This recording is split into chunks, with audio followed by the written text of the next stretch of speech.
Bom dia, boa tarde, boa noite a todos.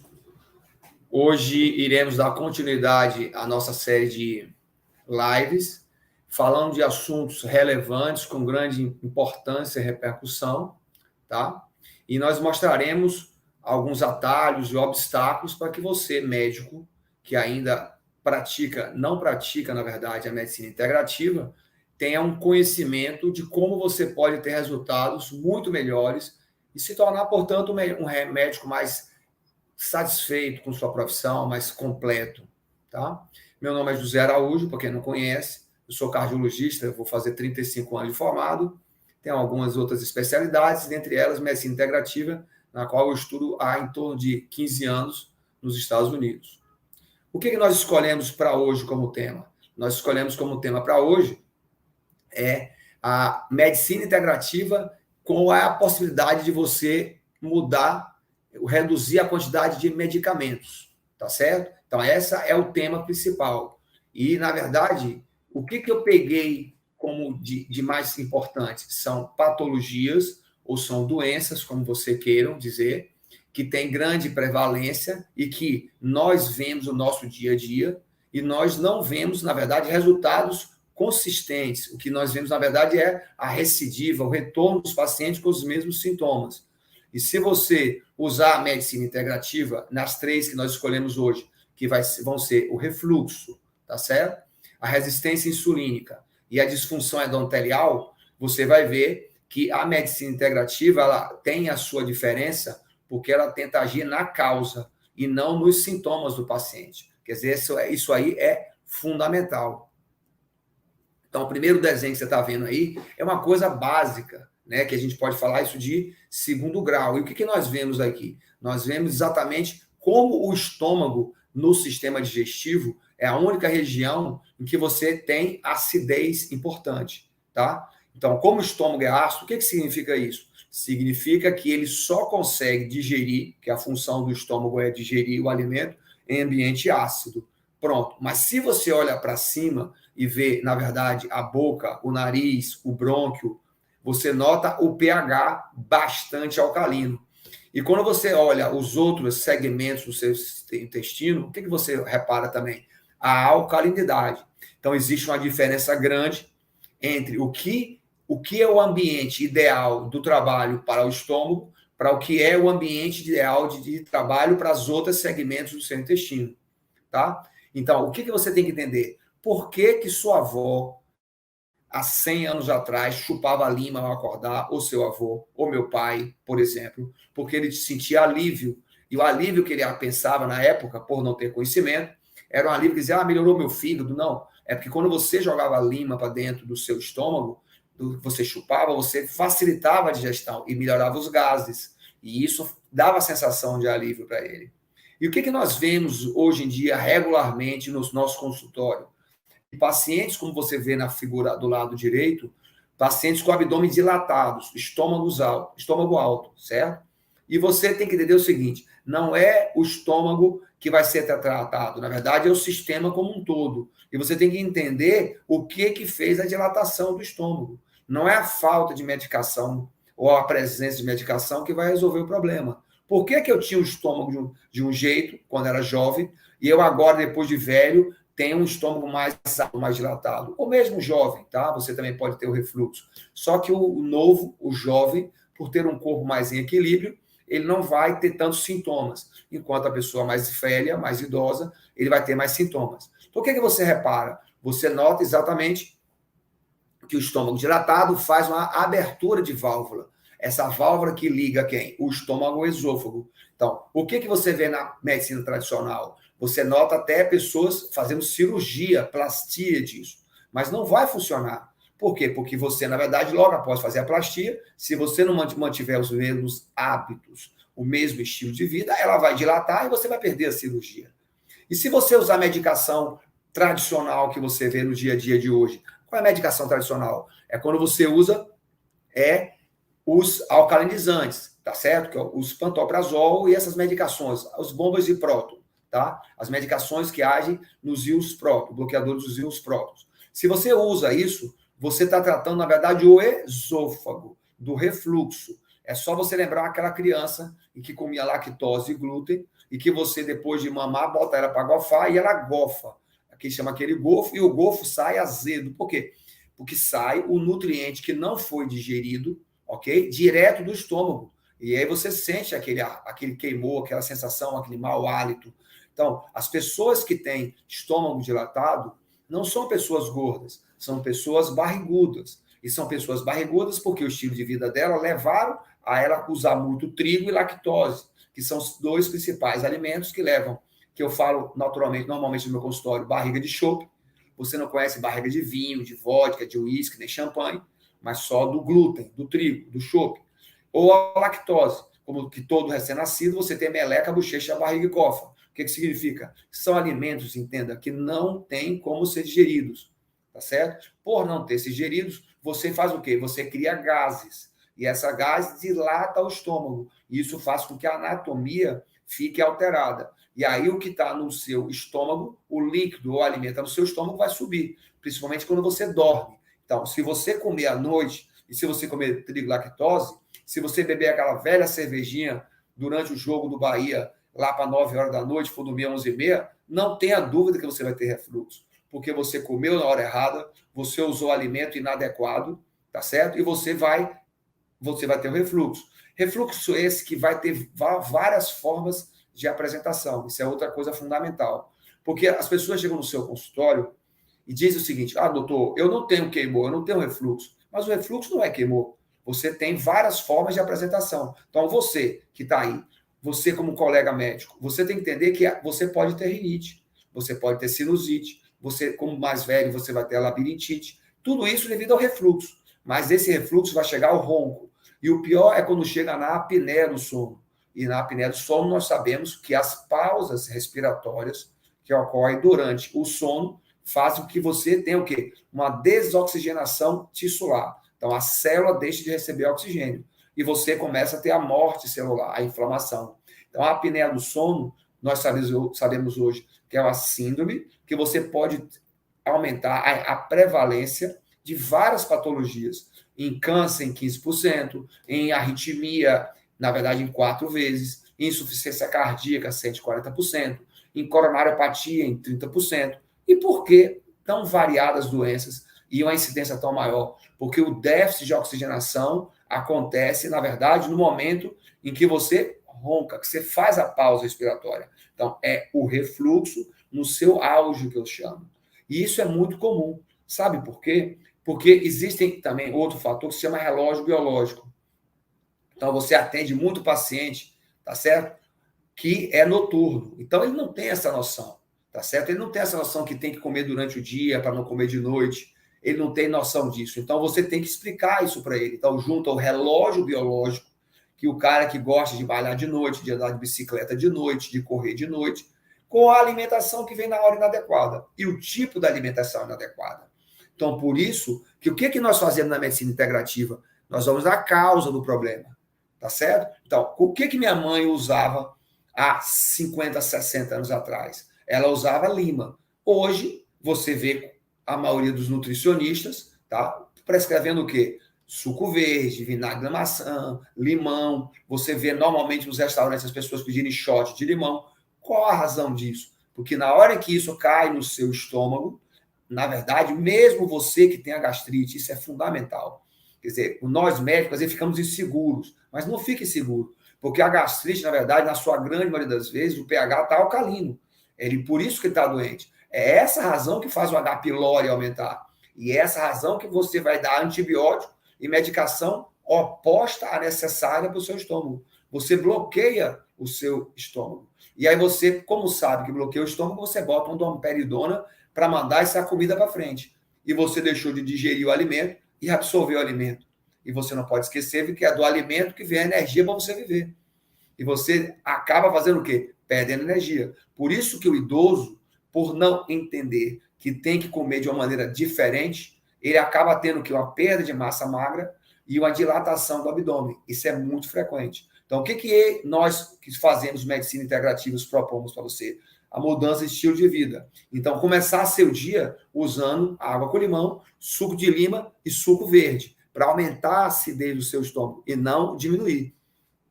Quando você fala do tratamento convencional, ele normalmente tem um período de quê? De 2 a 3 semanas, tá certo? E você fala, você vê que o colega que não faz medicina integrativa, ele diz, você tem que perder peso, viu? Mas você não pode só dizer perder peso. Você tem que ir nutricionista. Não, você na verdade tem que entender e passar isso para o paciente, porque a aderência ao seu paciente, a você próprio, quer dizer, você não quer ter mais paciente, você não quer ser um profissional que tem mais ser respeitado pelo seu cliente, então você não pode passar para outros profissionais. Lógico que você vai ter um grupo com você, mas você tem que dar as orientações básicas. Então, não é passar a medicação e dizer perca peso e volte aqui. Por que vai acontecer? Ele não vai melhorar. Porque o que acontece normalmente? Você usa, na verdade, as bombas de prótons, tá? Esse tratamento demora 3 semanas e você tem 80% com melhoras endoscópicas, quer dizer, a nível já de exame, tá certo? Mostra uma recidiva 6 meses após o tratamento farmacológico, tá? E o tratamento cirúrgico depende do resultado do tratamento clínico. Em resumo, o que ele está mostrando? 80%. Você imaginou o que é 80% dos seus pacientes que voltam a você 6 meses depois dizendo que estão com a mesma doença? Tá? Quer dizer, isso é completamente absurdo. Quer dizer, isso é óbvio que você não tem a eficiência que precisa nesse tipo de tratamento. É lógico. Os números provam isso. Então, o que está faltando para você que faz a medicina tradicional entender que tem que abranger mais o seu conhecimento, abrir um pouco mais a cabeça? O que mais nós fazemos também na medicina integrativa? Eu dou enzima digestiva, porque lembra, eu com 57 anos não tenho a mesma vitalidade seja ela de qualquer espécie, a nível de cabelo, a nível de parte sexual, a nível de exercício físico, não é isso? Por que eu teria a capacidade de digerir o alimento igual? Então, se você não se convencer, ou você convencer o seu cliente que ele não tem a capacidade de digerir o alimento, que eu quero dizer o seguinte, você, enquanto jovem, come pedra, mas depois, enquanto mais velho, você tem que comer algo mais simples de digerir, areia, para você entender essa analogia. Então, as enzimas digestivas vão fazer essa função para você. As enzimas digestivas vão ajudar você a digerir o alimento. E, por consequência, você vai absorver esse alimento. E não se esqueça que a hidratação do seu corpo, ela vem do alimento sólido, ou mesmo líquido. Mas por quê? Porque toda vez que você quebra o alimento, o produto final é gás carbônico, que você coloca para fora, e água. Então, a hidratação, ela é do alimento sólido, 80%. Então, quando você pega o idoso, normalmente ele está o quê? Desidratado e desnutrido. Por quê? Porque ele não digeriu o alimento, porque ele acha que pode comer quando tinha 20 anos, e ele não absorveu esse alimento. Portanto, ele vai ter tanto a desnutrição como a desidratação. Nós temos o suco verde, que falamos anteriormente, usamos também fazer a mudança da flora intestinal, na minha época se chamava assim, e hoje nós chamamos de microbiota intestinal. Uma das formas é o probiótico, pré-biótico, tá certo? Não podemos esquecer a técnica do transplante fecal, que é uma maneira mais ampla de você fazer essa mudança da microbiota, tá? Isso é fundamental que você entenda. E existem profissionais, sim, utilizando com resultados ótimos e rápidos a ozonioterapia nasogástrica, tá certo? Você tem exemplos frequentes. Eu tenho colegas na Argentina, colegas na Espanha, que fazem esse procedimento com frequência. A despeito de você não poder fazer como médico hoje, porque o nosso conselho não permite, eu tenho colegas que fazem enfermagem integrativa, que fazem esse procedimento.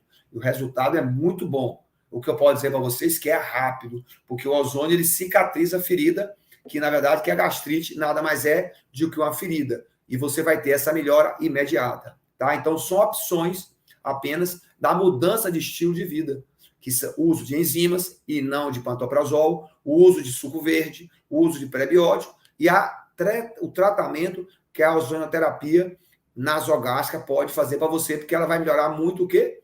A ferida, o que você tem dentro do seu estômago, tá certo? Então, é fundamental que você entenda que esse refluxo, você vai ter uma melhora muito maior. Você vai ter um paciente que vai voltar ao seu consultório muito mais feliz, satisfeito com você próprio. Então, você vai ter, e você, como retorno, vai estar como? Alegre, porque você deu ao seu paciente o que ele precisava. tá certo? Isso é fundamental. Lembre sempre, 80% das doenças hoje, elas são por estilo de vida e 20% apenas pela genética, tá bom? Então, a epigenética, ela é muito mais significativa do que você usar só a genética, tá certo? Então, se você só ficar usando medicações e não tiver a capacidade de convencimento e o conhecimento, né? Porque você só convence alguém se você mostrar segurança. Se você não tiver segurança, não vai convencer ninguém, tá? Então, se você não tiver essa capacidade de convencer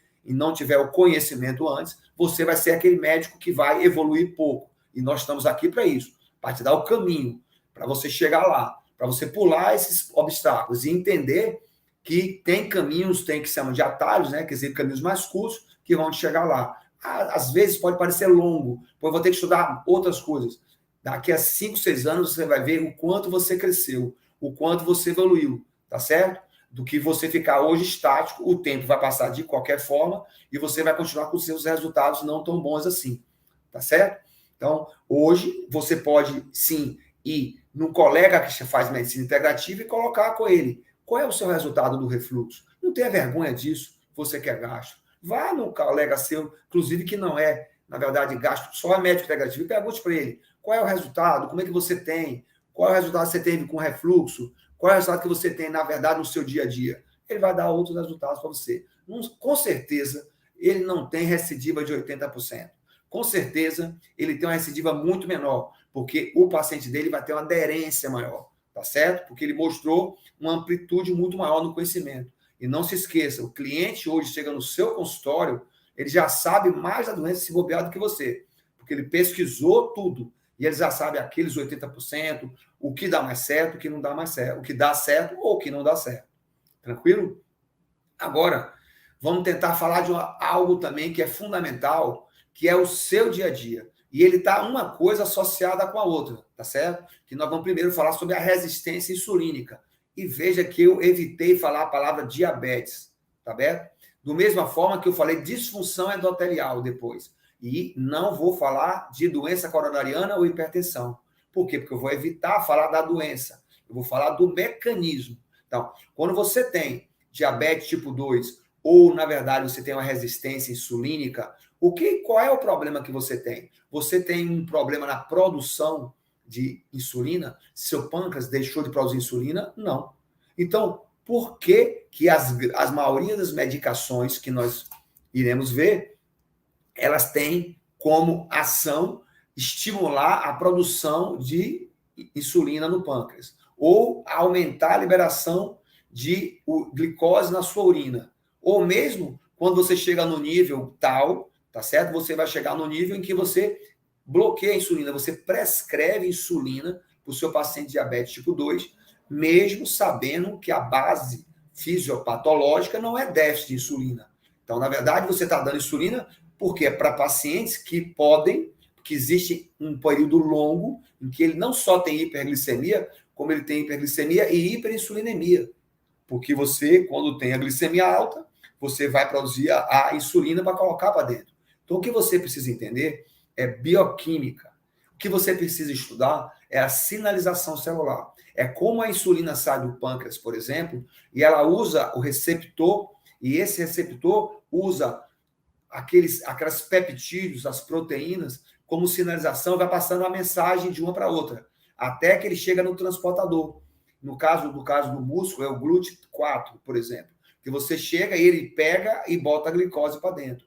Então, quando você diz que você tem diabetes tipo 2, você tem resistência insulínica, tá certo? Você tem dificuldade de botar o carboidrato, na verdade, a glicose, porque na verdade você pode ter gordura, proteína ou carboidrato que viraram glicose no sangue, e essa glicose não está entrando no seu corpo, ela tem a dificuldade. Por quê? Porque o problema é nessa inflamação da sinalização. Alguma dessas proteínas, ou do receptor, ou mesmo do transportador, não estão funcionando. Será que é déficit de algum eletrólito? Você está com algum micronutriente deficiente? Qual é a causa? Você tem que procurar descobrir. Qual é a inflamação? O que levou a inflamar essa passagem? Isso é que é fundamental, tá certo?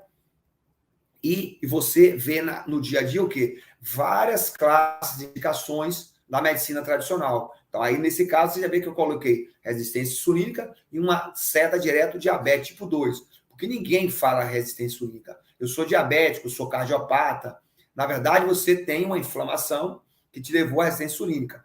E aí vem as medicações das mais variadas. Então, você nota aí o quê? Das mais variadas medicações que são utilizadas. Mas o principal é saber qual é o mecanismo de ação, tá certo? Então, são hipoglicemiantes, cujo mecanismo básico é de aumentar, estimular a liberação de insulina em pacientes que possuem células betas viáveis, ou seja, que ainda são capazes de produzir um pouco de insulina. O que eu quero dizer com isso? Na verdade, que a medicina integrativa ela vai raciocinar, ela vai pensar que o seu pâncreas não parou de produzir insulina, de produzir aquele hormônio que vai colocar esse alimento dentro da célula. Não. Nós vamos pensar que o pâncreas funciona e vamos desinflamar essa sequência, essa sinalização celular. Vamos parar de ter resistência, tá? Vamos deixar de ter essa resistência insulínica. Enquanto a medicina tradicional, vamos tentar ler aí para vocês entenderem. Por exemplo, as sulfonilureias, que tem várias fases já, né? Então, são fármacos que promovem a liberação de insulina a partir de células beta do pâncreas, também conhecidos como secretagogos, juntamente com as outras medicações, por aumentar a segregação de insulina. Erro básico. Volto a dizer, eu não preciso de mais insulina. A insulina, inclusive, vai fazer com que eu inflame mais, eu retenha sódio. Tá? Ela vai fazer com que o quê? Fique com uma disfunção endotelial, que falaremos mais adiante, que vai ser a associação da hiperglicemia com a hiperinsulinemia. Você vai causar uma lesão endotelial. Por isso que existe a questão de você ter um vínculo muito grande, uma correlação muito forte em doença coronariana e a doença, na verdade, da resistência insulínica. Metiglinidas, outras medicação. E como é que ela age? Tem como função ajudar o pâncreas a produzir insulina após as refeições, diminuindo a glicemia no sangue. Mesmo defeito, quer dizer, a mesma falha, tá certo? E os inibidores do DPP-4 são pequenas moléculas que aumentam os níveis de incretinas endógenas e melhoram o controle glicêmico. De que forma? De que forma que ela faz? Eles fazem o quê? Um esvaziamento gástrico, tá certo? E isso faz com que você tenha uma diminuição da insulina. Então, o GLP-1, que é o mais conhecido hoje, que é a incretina, você é muito utilizado, principalmente porque você pode perder peso, tá? Então, essa é uma medicação que tem uma certa função, porque ela não vai fazer só o estímulo de produção de insulina pelo seu pâncreas. Então, você pode usar essa medicação para te ajudar, lembra sempre, para você fazer com que ele perca um pouco de peso. Lembrando que a obesidade é um dos fatores que mais leva você a ter a resistência insulínica. Então, essa medicação, por exemplo, pode servir de apoio para você, tá certo? Nós temos agora os SGLT2, que é uma classe de medicação de tratamento para diabetes, tá? Que qual é o mecanismo? Aumentar a glicosúria, quer dizer, qual é a função desse remédio que você está dando para o seu paciente? Você está dando uma medicação que vai aumentar a saída da insulina, da glicose. Pelo amor de Deus, não faz nem sentido linha de raciocínio. Quer dizer, você vai fazer o quê? Com que tenha mais açúcar na vagina, quer dizer, na uretra da mulher que vai pegar a vagina. Você vai propiciar ter infecção com mais frequência urinária. Então, veja que o que nós precisamos é entender que existem algumas medicações que podem ser utilizadas, tá? Principalmente no momento agudo da doença. E tem algumas outras que vocês podem usar com outros objetivos, como nós vimos como o inibidor do DPP-4, que ele estimula a incretina, que pode ser utilizado para perda de peso, que vai te ajudar. Mas no dia a dia, não existe isso como você mantém, tá? Então, qual é a outra droga que a gente usa com frequência e ela sim pode ser utilizada na medicina integrativa com alguma frequência, que é a metformina? Porque a principal ação, o mecanismo de ação da metformina é o quê? O efeito hipoglicemiante, tá? Não é hiperglicemiante como está escrito. É na redução da gliconeogênese. Isso é fundamental. Então, ela inibe seu fígado a produzir mais glicose, tá certo? Mas o principal, ela diminui a absorção de glicose no aparelho digestivo, certo? E ela aumenta a sensibilidade à insulina nos tecidos muscular e adiposo, melhorando de maneira indireta a resposta da glicose. Na verdade, não é indireta, é direta. Tá certo? Eu discordo dessa colocação. Na verdade, é direta, porque ela vai na causa do problema. Então, de todas as drogas que nós usamos hoje, ou que nós vemos a medicina tradicional usar hoje nos pacientes com diabetes tipo 2, nós colocamos a metformina, que é a mais barata, a mais simples, como a mais eficaz, tá certo? A mais eficiente. Se você souber utilizar ela junto com o estilo de vida, essa é a mesma indicação. Depois você usa a GLP-1 para te ajudar hoje na perda de peso. Afora isso, todas as outras medicações, ou mesmo o uso da insulina, que nós vemos com regularidade, com cada vez mais frequência, hoje em dia, e o argumento que se usa insulina nos dias atuais é o quê? Não deu efeito. O paciente continua com a hemoglobina glicada alta. Qual é, na verdade, o valor médio que a medicina tradicional, ou os artigos, quando a gente fala, os artigos acham que você pode manter a hemoglobina glicada quando você está com hipoglicemiante oral? Você sabe que é 7, mas você também sabe que a medicina integrativa considera o valor normal 5,1. E todos nós sabemos que a hemoglobina glicada de 5,7 é um pré-diabetes. Então, para tudo e vamos tentar explicar de uma maneira mais simples. Como é que eu estou tomando uma medicação que tem como objetivo regular aquela patologia, que eu quero a melhora do paciente, se ela me dá uma hemoglobina glicada de 7, como um nível aceitável? E quando eu sei que 5,7 ela é considerada uma pré-diabetes. Então, você está usando medicação e você está a hemoglobina glicada de 7, e isso é eficaz? Lógico que não. Óbvio que, como não foi eficaz, o que você faz? Você usa a insulina. Então, o que mais nós notamos hoje é que o número de pessoas que estão usando insulina não respeitam nem o critério básico da medicina tradicional, que os artigos mostram o quê? Que você mostra que o pâncreas teve falência na produção de insulina, tá certo? E aí você usa insulina por essa razão. Esse é o argumento citado. Mas você nota que as pessoas que estão usando insulina hoje são muito jovens até. São pessoas jovens, abaixo de 30 anos, 35 anos, que não fizeram absolutamente nada daquilo que você pediu. Quer dizer, se o paciente não fez nada daquilo que você pediu, meu conselho, você que quer ser médico integrativo, você que quer ser o médico de referência, você que quer ser o consultório, todo mundo confiando em você, esqueça, tá certo? Você esqueça que isso não vai acontecer se você não seguir a mudança do estilo de vida. Porque se você continuar com esse tipo de medicação, o que você vai ter são pacientes insatisfeitos, obesos. Você vai manter um percentual de pacientes que estão satisfeitos com a vidinha deles, que são estáveis, tá? Mas você não vai se satisfazer a si próprio. Você, enquanto profissional, esse profissional que jurou a Hipócrates, que usaria todas as ferramentas para melhorar o paciente, você não vai estar conseguindo, tá certo? Então, é fundamental entender que a melhora da medicina integrativa, ela é mais rápida, ela é mais eficaz, tá certo?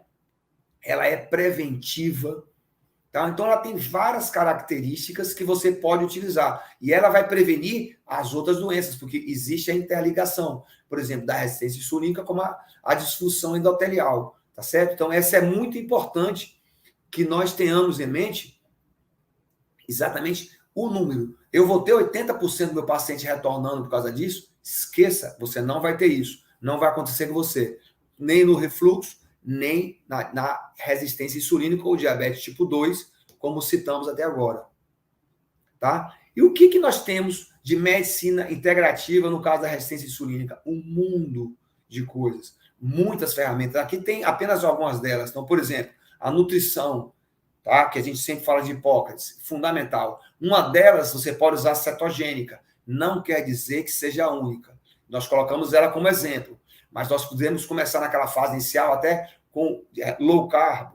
Tá? Então, você tem Atkins, você tem várias formas. O que não pode é você não mudar a nutrição do paciente, o horário da nutrição e a qualidade do nutriente. Tá? Você tem que entender que, por exemplo, eu coloco aqui que nessa passagem entre o receptor e a célula para colocar a glicose para dentro para sair do seu sangue, você precisa de várias proteínas. Aquelas proteínas que são chamadas de peptídeos, que são sinalizadores, que foram absorvidos no seu estômago. Estômago que, se você também não melhorou a gastrite, o refluxo, não vai ter essa proteína. Aí você começa a ter falha. Por isso que quando você vê a prevalência da diabetes, da doença coronariana, das doenças, os idosos, eles estão sempre na frente. Por quê? Porque a máquina está falhando, porque ela está com deficiência de alguma coisa. Então, nós temos que repor essa deficiência. Então, será que você precisa de alguma vitamina? Será que você precisa de a parte hormonal? Que você acha que testosterona faz mal? E você vai ver que o estradiol, a testosterona, principalmente a testosterona, nesse caso específico, tá? Que é da resistência insulínica, vai ter uma resposta absurda de boa. A perda de peso, o aumento do metabolismo, o uso de peptídeos, que nada mais são de que aquilo que você tinha na sua célula você deixou de ter. Deixou de ter porque você deixou de absorver ou deixou de produzir, tá certo? Então, o uso de peptídeos, hoje em dia, cada dia crescendo mais, e com funções as mais diversas possíveis. Então, a sequência de aminoácido do peptídeo, ela varia, certo? E a depender dessa sequência, você vai ter uma ação completamente diferente, uma melhora no desempenho da sua célula, tá certo? No cabelo, na pele. Então, você tem peptídeo para tudo. Você hoje, na prática, você só vê, basicamente, peptídeo sendo utilizado para perda de peso. E, na verdade, você verá daqui a uma década, porque você que fica esperando o seu colega de laboratório vir lhe visitar para te mostrar, ou fica estudando artigos científicos e não abre mais o seu leque, tá certo? Para novos conhecimentos, você vai ficar mais atrasado. Você vai passar 10 anos para entender que já existe hoje N peptídeos que podem ser utilizados nas mais diversas funções, tá certo? Não precisamos falar da modulação intestinal, né, na mudança da microbiota, que nós sabemos a origem de todas as doenças, nada mais é que a mudança na sua microbiota, tá certo? O uso do sistema endocannabinoide, que é óbvio que o canabidiol ele tem uma capacidade de melhorar a sensibilidade à insulina. Procura se estudar sistema endocannabinoide. É verdade, ele melhora a captação de carboidrato, ele desinflama seu corpo. Portanto, você pode usar o canabidiol para isso.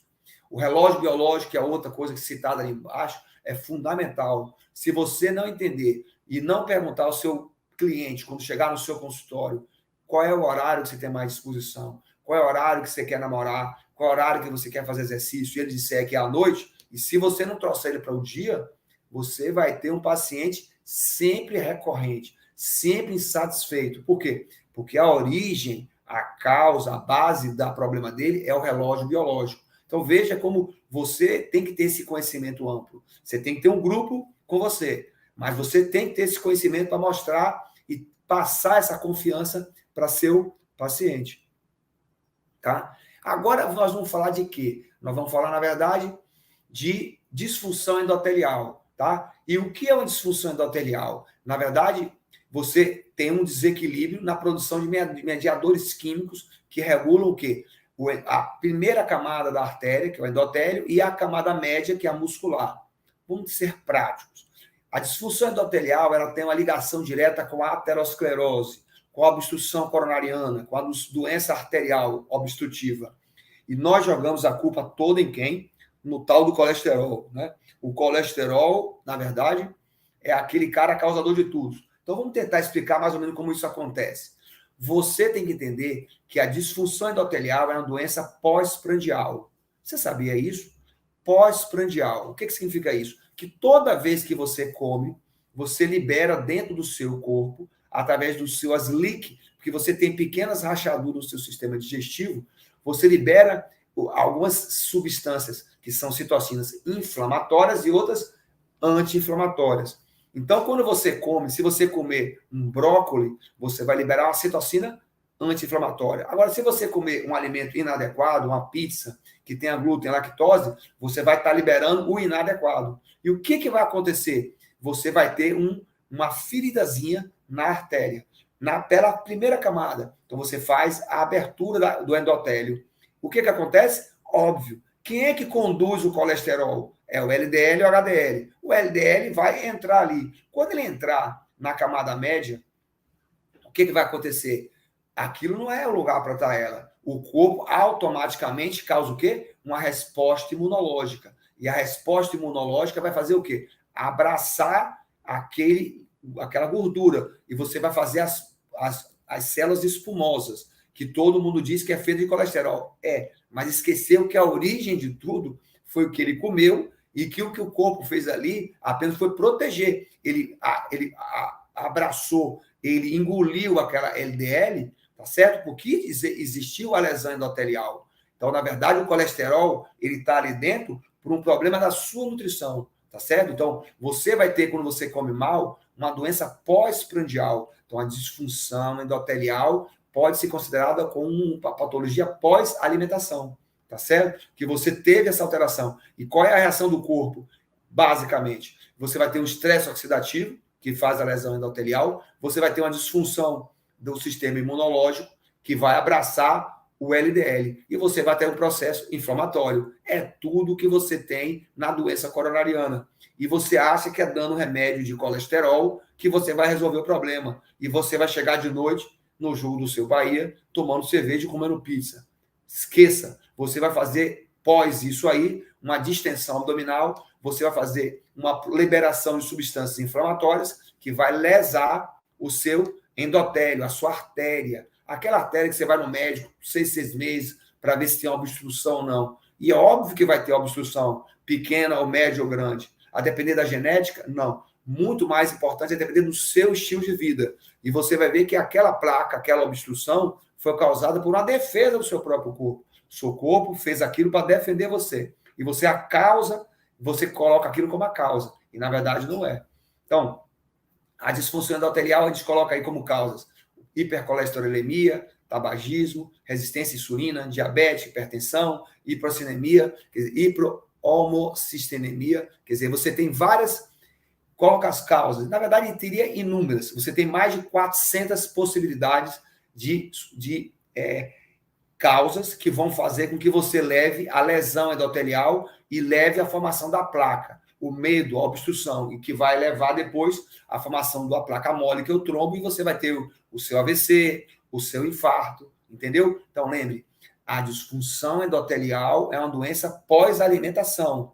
Toda vez que você come, você libera insulina, você libera, na verdade, também citocinas, e que vão para o seu corpo. E quando entrar no seu corpo, via o seu microbioma, porque se você tem uma alimentação inadequada, o seu microbioma vai fazer com que você tenha uma liberação não adequada de substâncias químicas. Então, a composição da microbiota depende do seu tipo de estilo de vida, e essa bactéria inadequada ela vai direto para a sua artéria e vai causar os problemas que nós citamos anteriormente, tá certo? E o que nós temos de novo? Aí você vai ver que são os mesmos serviços. Lógico, porque na verdade a gente não trata o sintoma, nós vamos tratar sempre o quê? A origem de tudo. Então, nós vamos corrigir a nutrição, tá certo? Vamos falar para a pessoa comer durante o dia, não comer à noite. Então, nós vamos ver os mesmos tratamentos e mais outros que nós não colocamos aí. Por exemplo, não tem aí a meditação, não tem o Tai Chi Chuan, tá certo? Tem uma série de outras coisas que nós podemos utilizar, mas, novamente, nós podemos usar, por exemplo, o Von Ardenne, que eu coloquei aí para melhorar a disfunção endotelial. Como eu vou poder melhorar? Porque quando eu uso o Von Ardenne, que é uma técnica simples, você faz exercício de maneira mais intensa e não precisa dizer o que faz o exercício de benefício para você. Então, o exercício é bem conhecido, que é um grande preventor, que faz uma prevenção muito grande a nível de doença. E quando você tem uma fadiga, uma indisposição, você usando o Von Ardenne, você vai deixar de ter isso. Então, você vai praticar atividade física e você vai ter os resultados que você quer. Então, é fundamental que nós cheguemos à conclusão do quê? Qual o objetivo de hoje? Que você, médico, você que está aí do outro lado, que você quer entender como pode melhorar os resultados, você viu hoje que eu coloquei 3 exemplos que, teoricamente, são simples, mas são prevalentes e muito importantes, e que eu lhe garanto que os resultados em que eu tenho no meu consultório, os resultados em que eu tenho dos meus colegas de medicina integrativa são completamente diferentes dos resultados que eu vejo dos colegas que fazem a medicina tradicional, tá? Então, hoje, o objetivo nosso foi esse, tá certo? Colocar doenças ou patologias importantes mostrando para você. Seja mais eficaz com o seu paciente, seja mais eficiente, tire a questão da causa dele e não trate o sintoma do paciente. Porque se você fizer isso, ele volta ao seu consultório, tá certo? E você vai ter resultados diferentes e você vai ficar muito mais satisfeito.